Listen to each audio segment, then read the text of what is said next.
we took a chance. I mean, if you don't gamble, you're never going to get anything going.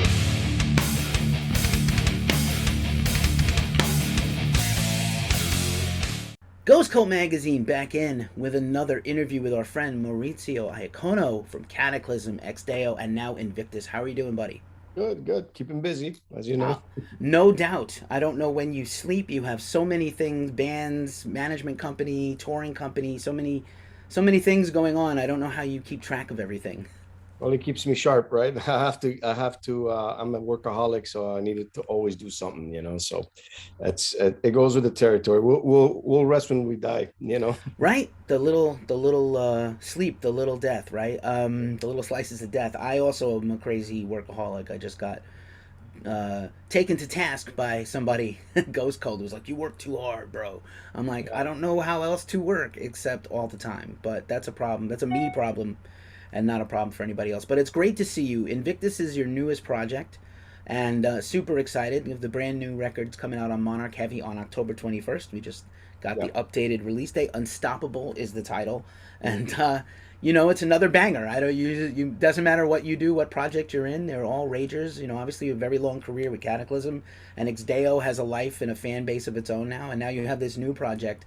What's just for starters to separate the projects from thing to thing? What inspires you to keep sort of developing these new projects that go in slightly different directions? It's everything has a reason for me. I mean, it has to have a purpose behind it, or else it doesn't make sense. So, Cataclysm obviously is the thing that started everything, and that's going to be the band that I think is going to end it all. You know what I mean? It's just that's the baby. But everything has a purpose. Cataclysm is an open book type of band where I put a thought in it, and whatever comes out is going to be an open book where people can interpret the way they want to. You know what I mean? Whatever fits their ideology of one once they read the lyrics or stuff like that. It's a lot more intense than this project. This project is a much more personal thing. I wrote it during the pandemic. The Cataclysm record was already done. The Xdale was halfway done before the pandemic hit. So they gave me 2 years of not being able to tour. My management was kind of on standstill because no band could do nothing. We still worked, but it wasn't nowhere near as busy as it was. So basically, I was just had time in my hands, and I was like, I wanted to always do this type of project, which was a bit different with some clean vocals in there and some progressiveness, and as far as the writing's concerned and all that stuff. So, it was more of a personal project. It was supposed to be something real simple that I would just release on my own record label, just for fun, until I kind of launched the label the right way. And then when I had to send the demos in for the record to the record labels I work with, they went crazy off it, and then it became kind of this small bidding war between a few labels, and they wanted to put it out, and then we ended up with Monarch. And so we're happy with everything. I mean, it had a rough start in the beginning. We had a lot of algorithm problems when that first came out, that first single, Exiled. And but we're turning the corner now. It's starting to look good. So it's just one of those things, right? So Interesting about the algorithm problems. Was it about the title, the song, the band name? um Because I'm always the interested in name of the that. band, Invictus, is super broad. It has the movie, it has a lot of copyright stuff came into play, so that was a problem. There was some upload issues with Vimeo the first time we tried it. It came in into it was uploaded as a VR instead of normal. So somebody wrote me. I was actually at the airport flying out. I think I was going to Chicago, and I was at the airport with my agent, and and I'm like, oh, we're just premiering the video for my solo project right now. So I look at it, and then I'm like, is that my head or my feet? Like the whole thing was upside down. So it was weird, but we're able to turn it around. That's what's important. You know what I mean? So it's cool. It happens. It I just hear seemed like you. a big cloud over it for Oh for a no. little bit. Yeah. And again, you do so much stuff that I'm Yeah. sure there are hiccups in the road. That's part of the business is you're dealing Right. with uh, grief. And I'm glad you mentioned the labels because I was going to say there was a period of time when you started in the business, you almost couldn't take another side project to a different label. You had to clear it. You had to get permissions. The label, Correct. like you were worried about insulting your home label, like, and you've had a few different Yeah, labels yeah, over the yeah, years, and Monarch is great. Like, it used to be E1 for people that don't aren't yeah, familiar with Monarch Heavy. They have tremendous bands, Crowbar and yeah. Enterprise Earth and High on Fire. Won a Grammy with High on Fire. Like, Black so Label many killer Society, bands, yeah, Liverpool right? band. So much good. Withered, so many good bands and heavy bands, right? So but yeah, it's interesting because now you can kind of take a side project and just go make a new deal somewhere else, Right. and it doesn't offend the other label, hopefully, right? Well, they weren't happy, right? Nuclear Blast wasn't happy. I mean, I think I am the oldest band on the label right now. I mean, us and Hypocrisy, I believe, are the two oldest. Meshuggah's gone, so it's us. It's us and Hypocrisy. So we're kind of a staple there. We've been there since the beginning of the companies. I think Nuclear Blast was 4 years old when we signed to them, so it was very young. So they wanted the record. I just needed to do something different. I've given them my career, right? Pretty much. I give them the first XDAO record. I give them, I think 15 records. It was time for me to try something new. I never signed to a US based label. I wanted to try something a bit different. They have a very different approach. Monarch, they're very artist friendly, which I enjoy. We just had these issues that came out of nowhere, man, and it demoralized us in the beginning. But the record's called Unstoppable, so we either go all the way or we're not true to what we're doing. So that's the plan right now. So it's looking good though. Like it's picking up.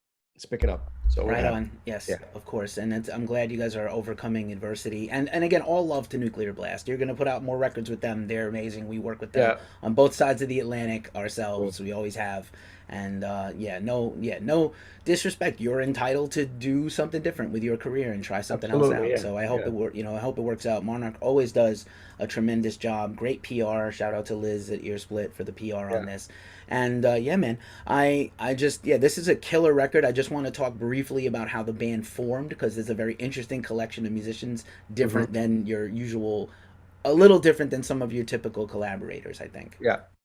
Well, this was a project that, like I said, I had an idea to do it for many years, just no time because I'm very busy, as you know, management, label, two bands, and on top of that, I got three kids. So it's a lot of work, and so basically, it came together because I was the producer that was on the Cataclysm record on Concord. I was Chris Clancy. He was working with Colin Richardson on the Cataclysm record, and we became friends there, getting to work together every day. And I knew him already for a long time before that. I knew he was a great writer, and I knew he was a great singer as well. And I wanted a bit something different. Obviously, I always work with JF. JF is like my right hand man, and is a partner in crime in this business. And I don't do projects without at least some involvement from him. So he did. You could tell on this record when there's a Cataclysm type of influence, and it's the big riff that comes in. It's him. He's got the big motor riffs, we call them. But it was cool experience because it was the first time I really stepped out of the element and worked with somebody completely different, like Chris. And he's so professional. The songs came together real quick, and everything came together really easily. To be honest, it was a very organic album for that. It took a little while to put it all together because of our schedules, but when we were together, it just boom. It was fast.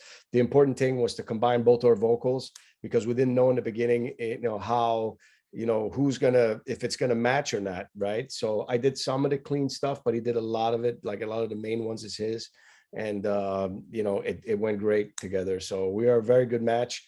Everything worked well. We had Jeremy Kling, that was the drummer of Venom Inc., and very cool dude, and Inhuman Condition singer as well. And so he stepped up to do the drums. He pounded them skins pretty well on the record, and just a cool group of people, and just came out together the way we wanted it. So we're very happy with the record.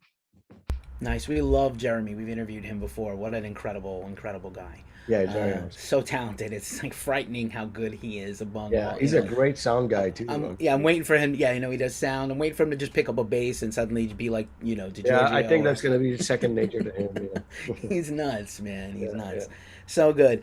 Just one last thing, which is like, as you move from these different from band to band, do you feel like Invictus, when you start a new project, it gives you the license to kind of recreate yourself a little bit vocally? Obviously, it's always going to be, brutal. People know what to expect from you when Yeah. you pick up the mic, I mean, but I there I are can't some, go, yeah. yeah, I can't go from Cataclysm to start rapping, right? So I mean, some people can do that, but I can't expect my fan base to dig that part, right? If I was to do something like that. I know what I am and my influence are, and this is what I really want to do. And I think the fans appreciate the fact that I'm trying something different, that I'm not doing Cataclysm 2.0 or whatever. I mean, there's always going to be that underlying, the influence is there. I mean, there's nothing I can do about that. That's in the DNA, right? But as far as the band's concerned, this is a different level type of band because it's bringing it to a different level as far as musicianship and writing is different. Cataclysm has a different approach. This has been done by somebody else, like Chris, that brought a different type of vibe. And we were able to experiment, and I think that's the great thing about a project. So we were able to push it to places where sometimes we're like, I don't know, man, feel a bit dirty. It's going into that arena rock type of choruses, like on the Eagles song, and I was like, it's good, keep it, let's just leave it. If it's good, we're going to stick with it. And we took a chance. I mean, if you don't gamble, you're never going to get anything going. There's no progression in the end for any style of music, so. And that says a lot about you, that at this stage in your career, you're willing to let go a little bit, because I could fully appreciate if you're like, I have to control all these elements. As a very workaholic boss type of person, it's Right. hard to let go. And I Yeah, really appreciate that you're able to say, I will let other people have an input and not just, say like, absolutely not. Like, it's cool that you're open enough to let that happen. for sure. Thank you so much. Yeah, man. So let's get into the track by track. We got 11 tracks on Unstoppable, and I thought we would go a little track by track association with each. Share whatever you feel like sharing, and you know what, we'll feel lucky to hear about the album a little bit deeper as we get ready to release it. The first track on Invictus is "You Will Know Who I Am." Well, it's obviously introductory, and it's kind of a punch in the face about kind of my character exposed a little bit on this song about who I am, and that I'm true to my word. I believe in honor, and I believe a lot in being the best you can be, and that's pretty much what the song's about. It's just a pretty introductory of me. This record is very personal compared to, like, for Cataclysm example, which kind of, like I said, is more broad on its aspect and its ideology. This is more like toned into, like, it kind of cut into a little bit of piece of me, you know what I mean? Like, that's more. So that song is pretty much kind of an introductory to the record. Nice. The second track is, of course, Eagles, which you just mentioned. Right. Well, the symbol of the eagle to me has always been a very important and very fascinating thing, because the eagle is something that is a bird that sees its enemy by far away, and that's why you see it a lot, in emblems of many countries. It's because it's a very interesting bird, and it can do a lot of crazy stuff, and it's able to see its enemies from far. It could see a little thing moving around, and it's always sharp.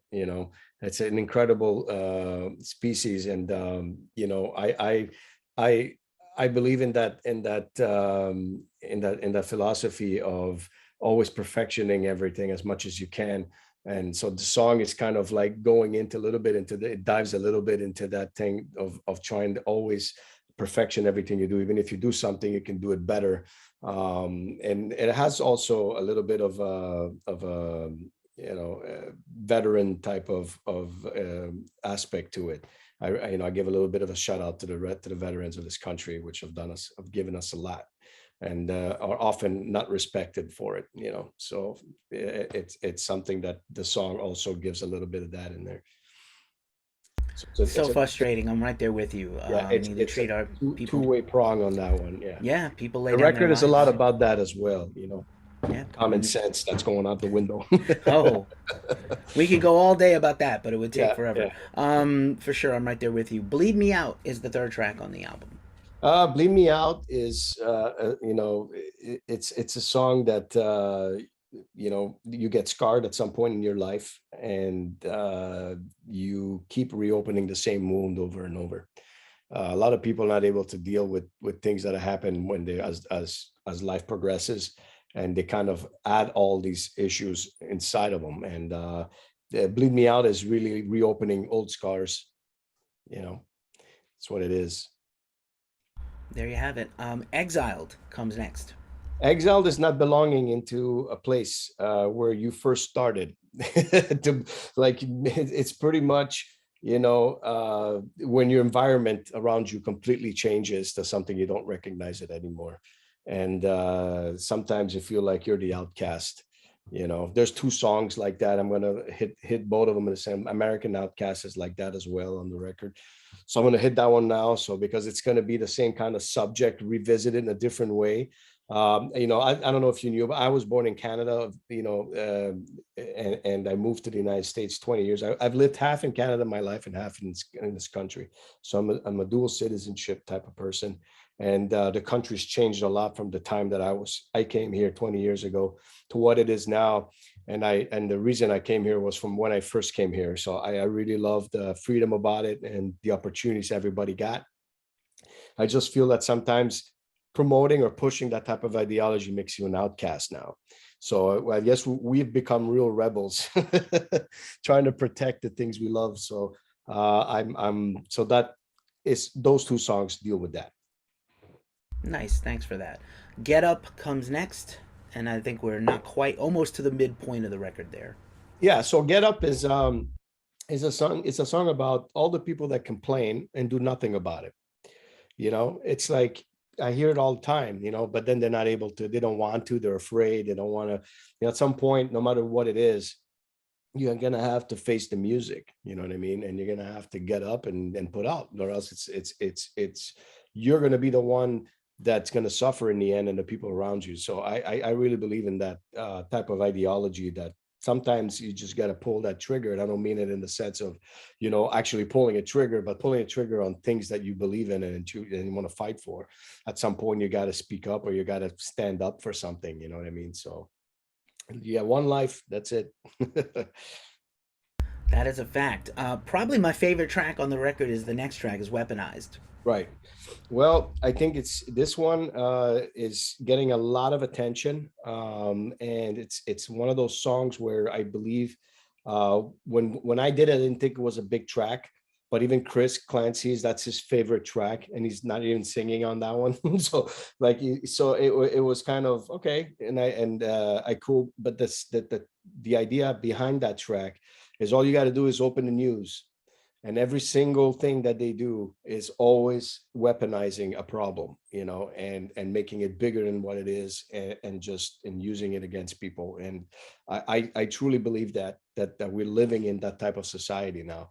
Just where maybe 2 decades ago, it wasn't like that. People would say the news and that's it. It was the most boring thing you'd ever seen in your life. Now it's all about, all kinds of propaganda and stuff like that. And they pin people against each other. And I totally see that everywhere. Nobody could ever convince me otherwise. It is what it is. So Weaponized is about taking either on the media side or in a governmental side, because I also believe that governments do that. And I don't want to get in trouble or anything, but it is what it is. Again, you have to sometimes stand up and say, call things for what they are. So they're not always your friend. And that's my philosophy on that as well. That's the song. Fair enough. A lot of our leaders are letting us down. That's the tenor of the world right now. Right. 3656 is the next track. Right. 3656 is the apartment number of where I used to live when I grew up. I grew up in a very rough area. That's a very personal track. It was a white apartment, and white bricks everywhere. That's why that's in the lyrics in there. And it was I had a very tough upbringing. So that track is more about me and my upbringing and stuff. And you read the lyrics, it kind of tells you a little bit that, I had to come up with my fists. I lived in the city. It was different in those times. A lot of my friends in the music business are all suburb guys that grew up in the suburbs and stuff. So it's different than where I came up. It was a very diverse area, and it was always like the old days of the Italians versus the French, and the French versus the English, and those days. So I was like, I kind of, now we all laugh about it, right? All of us, we're all friends and stuff, but back then it was really rough times, so just a different time, you know. Gotcha. School of Hard Knocks, Yes. Graduate. Yeah. Ghost of My Father is the next track. Another one that's personal, again, personal to my life. I was hesitant to go into those type of subjects, but my father left when I was very young, so I became an adult very quickly. So again, no bigger brother, nothing. It was always me on my own, and had to find solutions. And there's always a positive out of a negative, right? And to me, that song explains that in the end, I chose my path, and I was successful at choosing my life. And I could have had a million reasons to go the other way around, and I chose not to. So that song is about that. Alrighty. Darkest of Enemies is next. So that song uh, could be interpreted a few different ways, but the way I put it into that track is that sometimes the people that are seem like they want to help you the most are really the enemies. The ones that you think that are there to help you are not. They have another agenda behind it. So that's what that song's about. Very cool. We already covered American Outcast, so we'll skip to the final song, Keeping the Wolves at Bay. Well, it's another, a lot of this was written during the pandemic, right? So I was in a dark place as well. And so that song, I felt that everybody was taking advantage of everybody online at that time. You had so much misinformation everybody everywhere on everything. Everybody questioned about everything, which is absolutely good to do, but you weren't really allowed to question much. And I'm a type of person that if you bring something to the table and you're asking me to participate, I need to know exactly everything about it. And I have to ask questions. And if you don't let me do that, I don't live in a free society anymore. So I'm a very big on freedom of speech. I'm very big on freedom of choice as well. Everything has a certain limit to everything, but we still need this, and that's what makes this country amazing. And losing any of those things, we're going to be in big trouble. So, musicians, there will be no more music or metal if we put a stop into trying to express yourself, or be a rebel, which is questioning things. So it's like, so that's in general, that's pretty much that what that song's about. So it's a very, very deep record as far as that. And in the end, the message is positive. It's not negative, right? I touch negative stuff, but in the end, it's always about the way out of all that. Yeah, thank you for sharing. Again, can't be easy. Definitely, a different record for you than ever before. And Yeah, every record is a little bit different than the one before, but this is a it very surely unique, is. unique project for you, and Yeah. unique lyrically also. So really, thank you for Sorry. sharing. Just as we wrap this up, I want to get you back to the rest of your day and your million things to manage. Just do we have any more singles or videos coming from this record to expect? Is there anything Bleed Me else Out's the you're sharing? next single coming out October 4th. Nice. We're gonna have one more after that. That's gonna come out with the record. We might be planning some shows. We're not sure yet. It's in the projects. I mean, I have so much going on that it's gonna be a bit difficult to pinpoint everything. But we're definitely working on pushing this record if we can, on the live front as well. Right, I was about to ask about that. If there's any, plans for a tour or even just a local, something local for you, Well, we're depending. gonna see. Yeah, we're gonna see how it goes. Like right now, we want to release it. That's the most important thing, and get all them algorithms back in order like they are, and then see where it really has the potential to do. And because I got a really stacked up year next year as well, so I need to find a spot there that I can get this out there and see if people are into it. I believe they will be, man. It's always great to see you and talk to you. Thank you so much for sharing and supporting with Ghost Cult. I really appreciate you. Uh, You're a great interviewer, and a great publishing you got there going well, on. now I'm going to be blushing, so thank you. Always great to see you, my friend. Take care. Anything you need, reach out. We got you. Thank you, brother. Appreciate you, man. Take Cheers. care.